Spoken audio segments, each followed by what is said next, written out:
Part C, understand asymptotic notations by examples.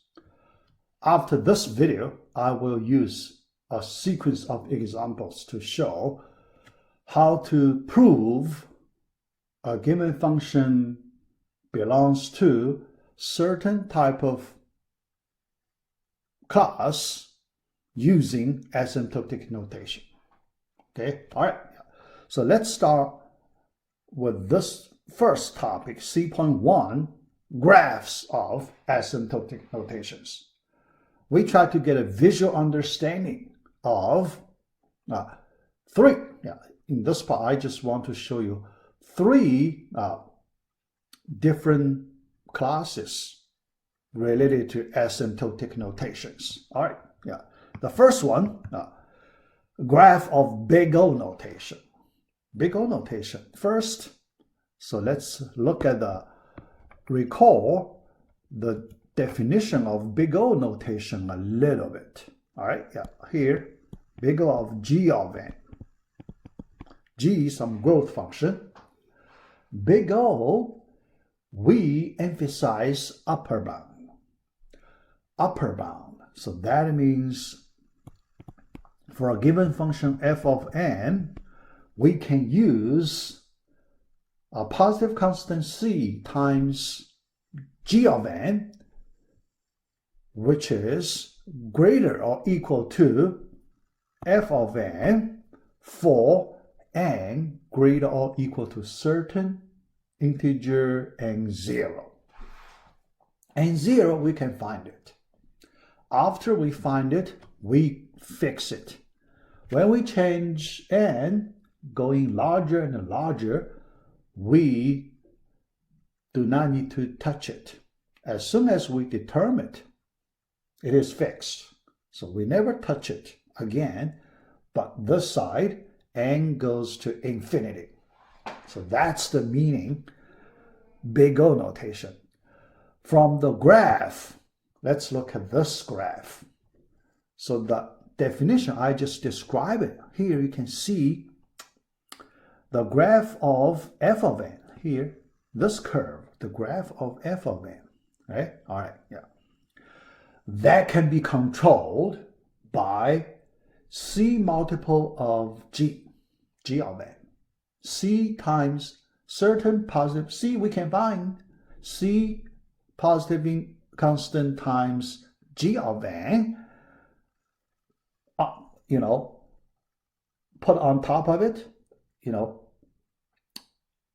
higher than the curve of f of n, higher than, but here there is certain starting point, n0, that line.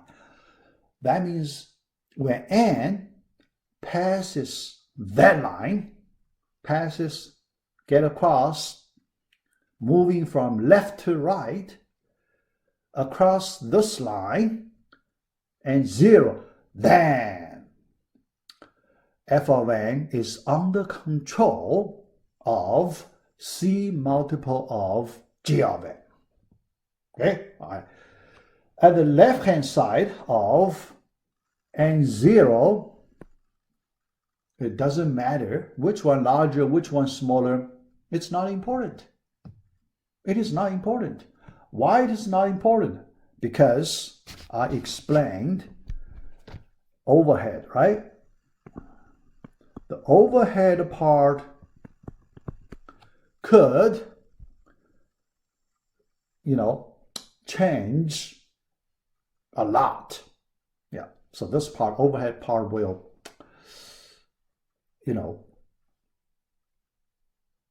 take large portion of the execution time. So we don't want to get that part. So that's why. So we try to move to the, going right to the right, toward the right, and then we control f of n. So that's the meaning. In that case, so that's the case of big O notation. So that is our first asymptotic notation. The second, I didn't mention in part B. Yeah, but here, sometimes we may need to use it.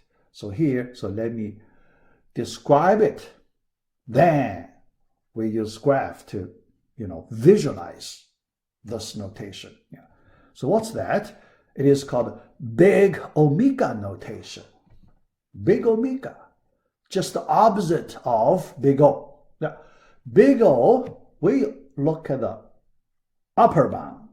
Big omega, this time we use the lower bound side to describe asymptotic notation.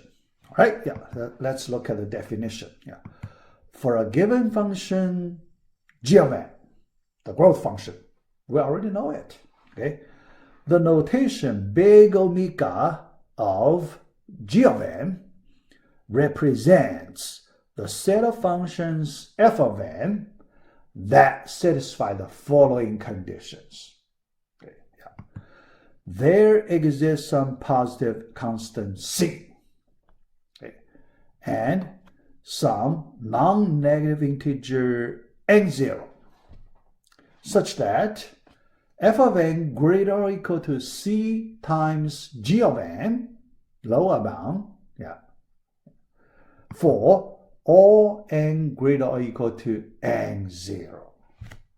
Okay, so you can see the language, if you compare that of big O notation, the language pretty much the same except one place, upper bound and the lower bound. The upper bound side in the big O notation is replaced by the lower bound side in the big omega notation.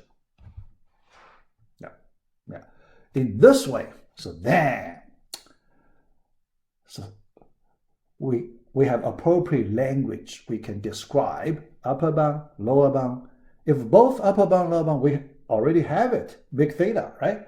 Both upper bound, lower bound, we already have that asymptotic notation, big theta. Yeah. All right, so the graphic representation for big omega notation.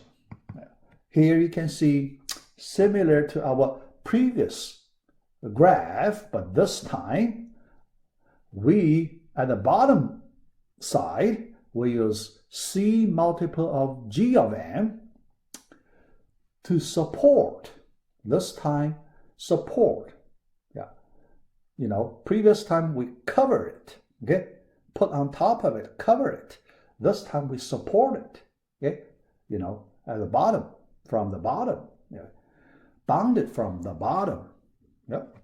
And this part, same idea, same way we use, in our previous case. Yeah. All right. Yeah. So here I do not need to explain too much. Yeah. You just connect big O notation so you can understand this part easily. Yeah. For the last case, big theta notation. Yeah.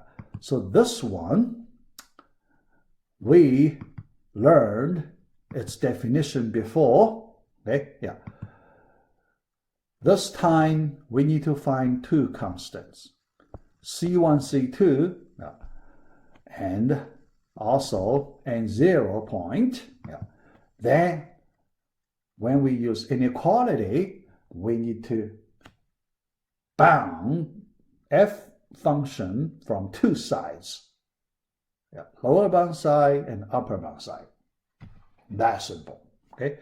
The graph, so when we draw this graph, this time we need to put C1 multiple on top and the C2 multiple of g of n at the bottom, and make sure the f of n function values should be between these two bound,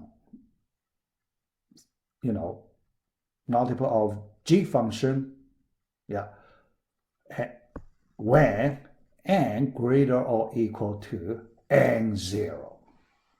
Yeah. All right, so that's the graphical understanding. All right, yeah. I can stop here. Next, I will give you 9 examples.